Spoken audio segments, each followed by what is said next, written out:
views expressed on this program are not necessarily those of WTJX, its board, staff, or underwriters.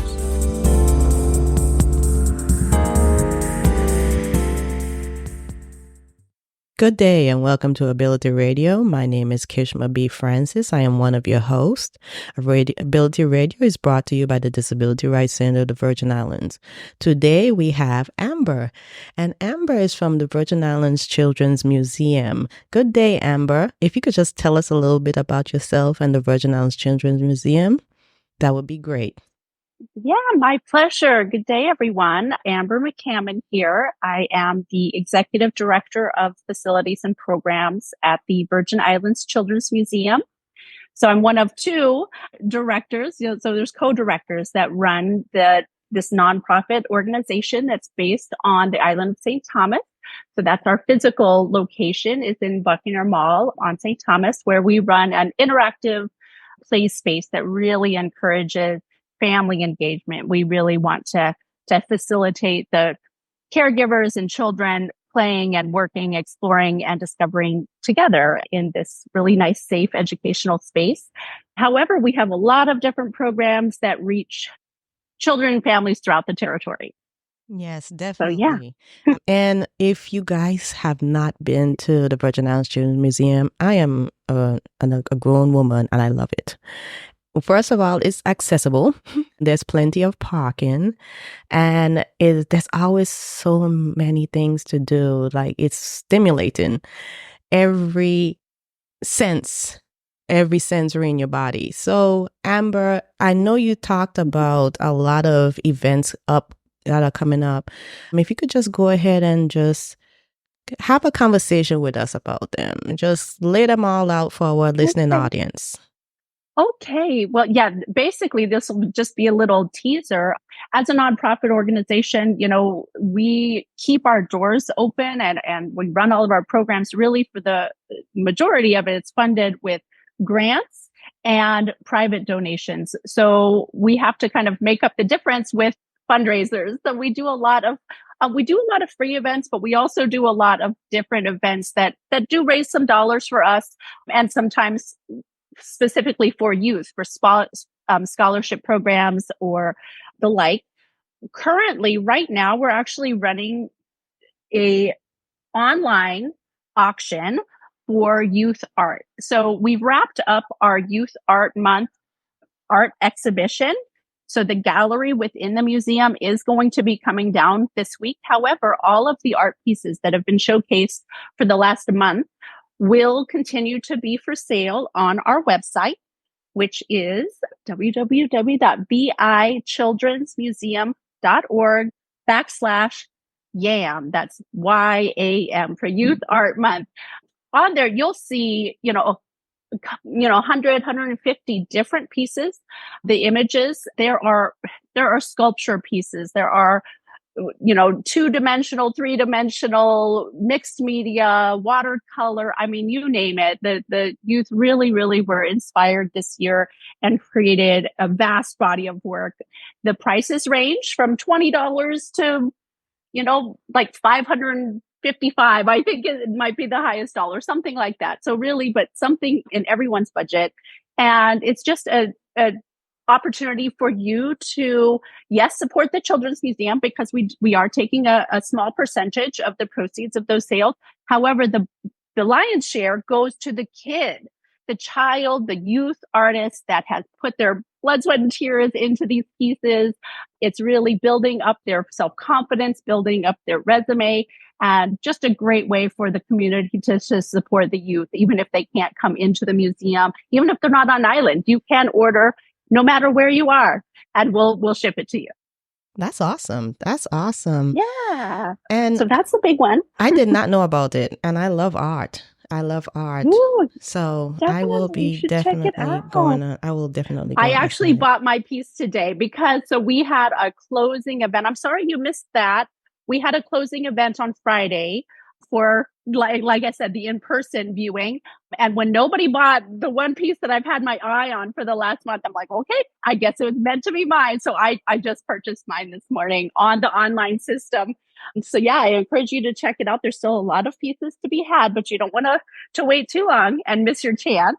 Of course, we will do it again next year. So Okay. this is we've had Youth Art Month showcased in the museum for a number of years now, and we keep perfecting it. The students just blow us away every year. So if you miss it this year, check us next year. Really, a good way to keep up to date on all of the various programs and events that we have going on is by checking out our website, which I gave before, but again, just vichildrensmuseum.org, or getting on our Facebook or Instagram pages.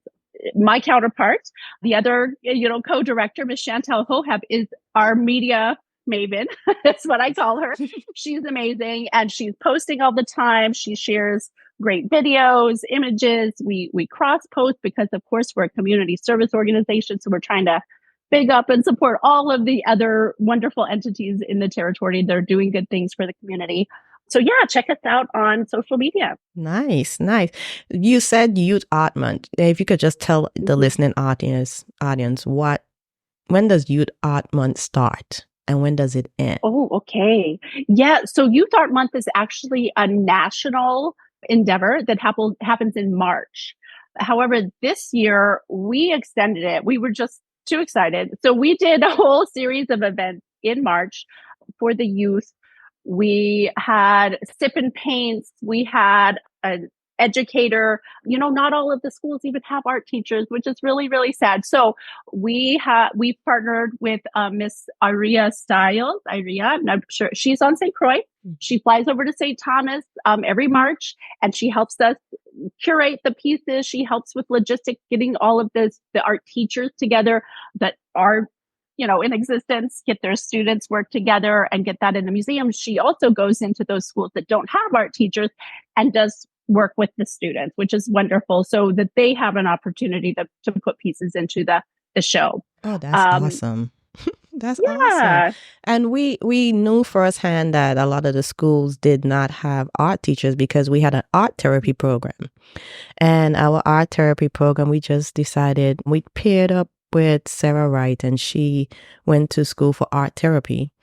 And she's an artist. And what we did is we took art therapy to the schools. And that's how we knew. And we served about 900 students, staff, community members of $2,500. So, which is awesome, yes. Which is a awesome. labor of love. Yes. So next year we probably should tap into, the Youth Art Month, because we saw some really good pieces coming out from the art therapy itself. I know that you do a lot of programs with the teens, and one of them was Teens Night Out. Did I say correctly? Well, we call it Teen Time, but it is a teens night out, so that's okay. Yes, but Teen Time is the name of the program. Yeah, yes, I would love to speak about Teen Time. There's kind of a misnomer with our organization's name, and children's museums all over the world have this problem. As soon as you put the word children in it, a whole swath of people, including teenagers, all of a sudden feel like, that they're not talking about me. Well, yes, you're still a child. You might be 17, but you're still a child. Guess what? I'm way over 17 and I'm still young at heart. I'm not offended if somebody calls me a child. We're all still learning and growing, right? That's what we're all about, lifetime learning. And, our youth often feel like they're being forgotten about, especially those middle grades and high schoolers. They feel, there's not that much for children in general. That's why we're in existence. That's why you're doing what you're doing. So many good people. We need to continue to grow that. But those older kids in particular, they really feel like an afterthought. Yes. And we're trying as much as possible to bridge that gap and let them know, no, we welcome you. We want you to come in. And, as soon as they get that direct invitation and that basically confirmation that it's okay for them to play, they do. Yes. They absolutely love the Children's Museum. We created this program with federal grant dollars, which have now been fully used. So we're continuing to look for other funding sources so we can keep this program going.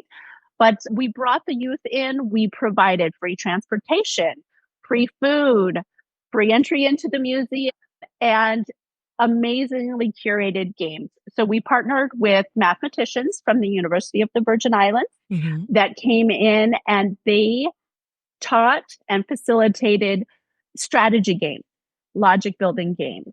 They did math tutoring for those that wanted to take advantage of that.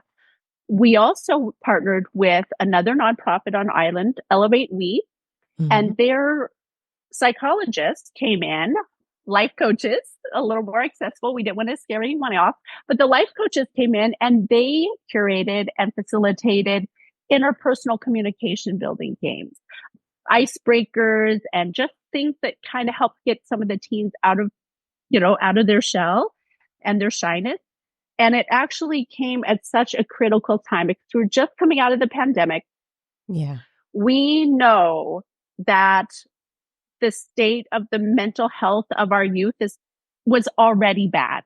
We're already kind of in a crisis situation before the pandemic. And then we went into that tough time. It affected all of us. We Yes, all it kind of, did. I mean, I certainly got kind of sad and wondering, what can we do? So this was just a way to, again, give them an avenue that they could talk to somebody else, talk to a life coach, get some feedback, figure out how to even talk to their peers again, how to talk to their parents, how to get some of that mathematics and logic background a little more solid because of that lost instructional time. We're out of school for so long. So yeah, that was what Teen Time was all about. And it was so well received. And so what a beautiful program. I mean, the youth they actually were playing pretend play in the mango farm and creating songs together in our Taino Bayo, doing the strategy games. And we even had a talent show, the very last session of Teen Time before the funding ran out. We did a talent show, and we had some youth that, at the beginning of the program were very, very shy. We had a lot of kids that were coming back week after week when we offered the Teen Time Friday night fun. And their parents would tell us, I mean, we saw it, but when the parents also confirmed like how much this helped their child just blossom, it was just so wonderful. It, brought tears to all of our eyes, like literally multiple times, to watch these kids that were kind of like in the corner, not so sure what, and all of a sudden by the end of a few sessions coming and visiting with their peers and our life coaches, our mathematician helpers, they're up singing songs and doing dance routines in front of a crowd. It was just an amazing thing to watch. What a quick transformation. It doesn't take a lot, but it does take that consistency. And that's why we think it's so important to bring it back.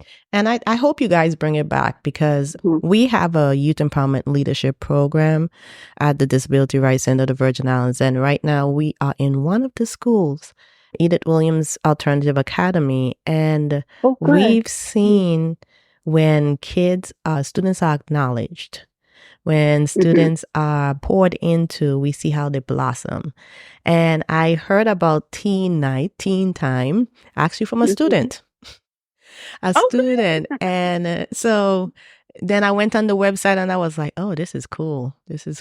So, and that's the best way to get the word out, word of mouth. I mean, no matter how we've kind of put a lot of money into advertising over the years. And really, the best thing is word of mouth. Yeah, definitely. And the other thing is the parents, when they try to encourage their teen to do something like that, it doesn't have the same weight sometimes when it comes from the adult.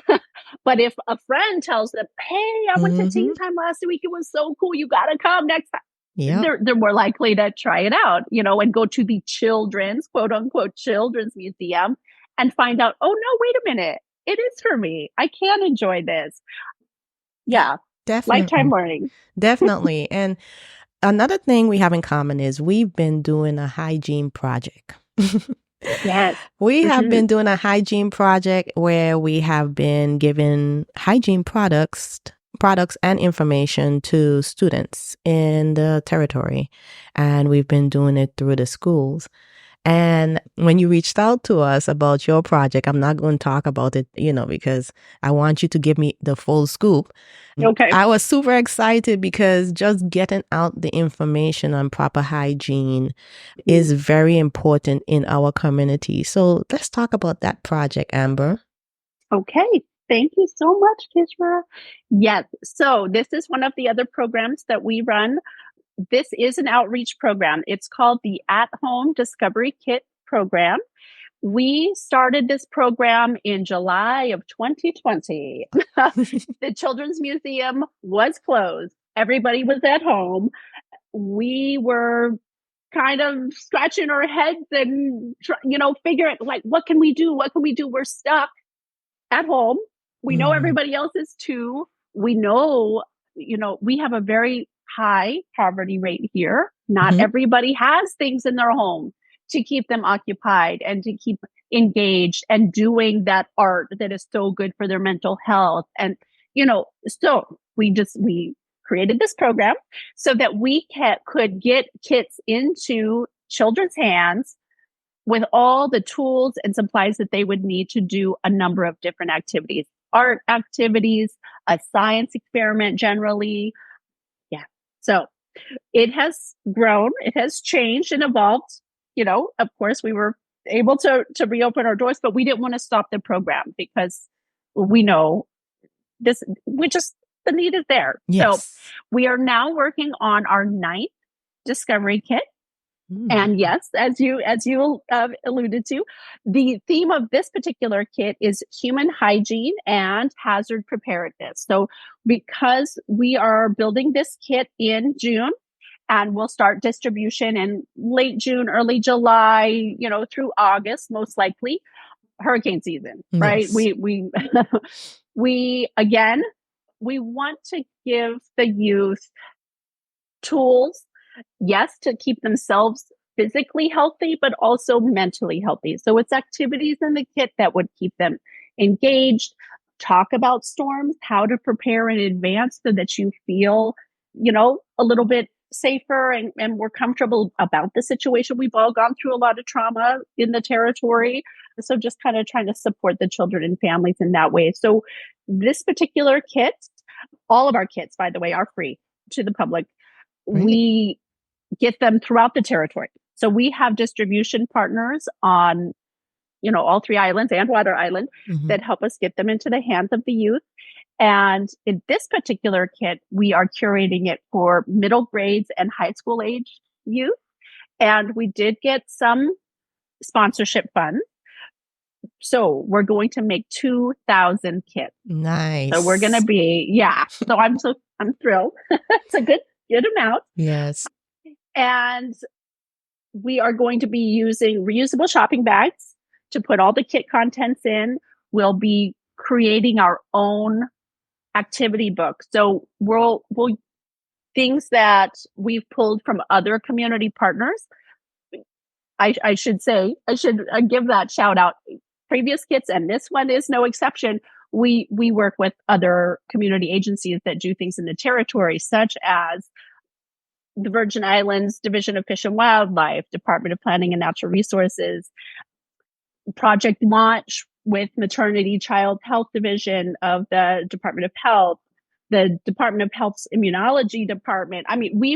Department of Agriculture. We've worked with a lot of different agencies, and they all have a lot of really great resources. And in this one, we'll be working with Vitiva, of course, Nice. to get some of that hazard preparedness content out to the youth. We will also have hand crank flashlight, Awesome. toothbrushes and toothpaste. We're going to do a soap and hand sanitizer, and not just for your own, personal use, of course, that's what it's in there for. But also, there'll be a science experiment in this kit that you'll use that soap and hand sanitizer to do. So it's an activity. You guys may have heard of this one before, where you use a little bit of pepper to represent germs, viruses, and bacteria. And you put that just in a bowl with a little bit of water. You sprinkle the pepper and it kind of floats on the surface of the water. And then we're going to encourage the youth to do an experiment. Coat your hands in a little bit of sudsy soap and then put your finger in that pseudo germ bowl and see what happens. And then rinse your hands and then try it with hand sanitizer. What do you notice? What's the difference? Yeah. Does that pepper stick to your hands or not? So yeah, it's a fun activity, really easy. Yeah. And it sounds very engaging, keep them engaged. which is good. Because, you know, a lot of the students, when they come back to school, they're like, what did you do for the summer? Nothing. So you have something to check off your list, you know? Yeah. Another thing, too, we have in common is we have a book club. It's called Dari's Book Club.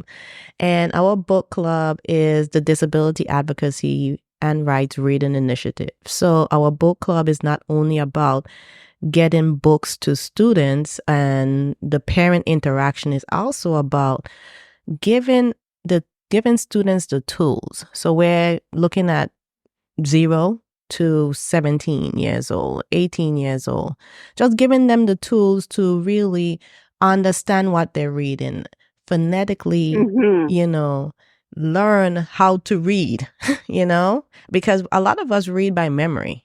We do read by memory. So the reading initiative is something that we started this year, and we're starting it with the younger grades by giving them books when they sign up for our book club. But the older grades, what we want to do is start getting like a tutoring program together, because I think wonderful. We feel that reading, if you can't read, you have an issue. If you have an issue, the best way to solve it is to just understand what the issue is and do your research. If you don't have the tools available, we want to provide as many tools available as possible when it comes to students, because they're our leaders of tomorrow. So I know you have the Dolly Parton Reading Library. Yes. So if you can talk about that, that would be great. Sure. Yeah. So, yes, for sure. We do have so many things in common. You're doing amazing work. Thank you so much for all that you do. Thank you. Of course, early literacy plays such a pivotal role. It's vital to shaping children's future success, whether it's academic success or just personal, lifelong success. You can't just take other people's word for it. You know, we do need to have those skills, like you said, those comprehension skills as well, to know what it is that we're consuming as far as media is concerned, and make critical evaluation, right? So that you can make really good decisions about what you're going to do in your own personal life, your community, and so forth. So yeah, childhood literacy, the primary way that we're encouraging that for the youngest learners is through our Dolly Parton Imagination Library affiliation. So Dolly Parton, amazing lady, she's got a nonprofit, a foundation. They started this Imagination Library. It is an international endeavor where they curate and print books from, a myriad, amazing allotment of authors. And they get them printed at a pretty reduced cost. However, there is a cost to it. So they have affiliates all over the world, and we happen to be the one in the United States Virgin Islands. We pay for the books. So like I said, it is a reduced cost, but we do have to fundraise. We have to grant write to cover the cost of the books. So for every child from birth to age 5 years old, every child in the territory is eligible to sign up for this program. We actually have more Crucians signed up than Tongan, which is awesome. But yes, it's just a matter, again, of getting that word out how to sign up, you get on our website. There is a link under our programs tab at vichildrensmuseum.org. That's Dolly Parton Imagination Library. You can just hit that link. You fill out the information. We have had some families that have been hesitant to do it because they were nervous about giving out their physical address. We want to alleviate any concerns. It's not trying to pry. We're not associated with any government agency. Everybody in the territory is eligible to apply for this program. And it's no cost to you. We cover the cost so that your child can get a free book in the mail every month. And the youth love it. They get their first mail. They get a book with their name on it. It doesn't come with the parent's name on it. It comes with the child's name on it. So it's really, really fun. Also, the books, they kind of grow with the child. So if you sign your child up at birth, you're going to start receiving word books, right? The super early learner, just a couple words, really nice pictures in the hard word book. And then as the child grows, the books become a little bit more, higher and higher education level. They move from word book to regular standard books. There are multilingual books, which is really amazing. And then, 5 years old, you do graduate from the program. And then we have our in-house book nook. We have a really amazing library in the museum. It's not a lending library, but we have an amazing place where now parents can come and read with their kids and continue to explore the amazing world of reading. I mean, Nice. It just takes you to all parts of the world and beyond. Don't close very often, but in case, our number is 340-643-0366. So, And of course, get on the Instagram and Facebook page as well. So Amber, thank you very much for being on our show.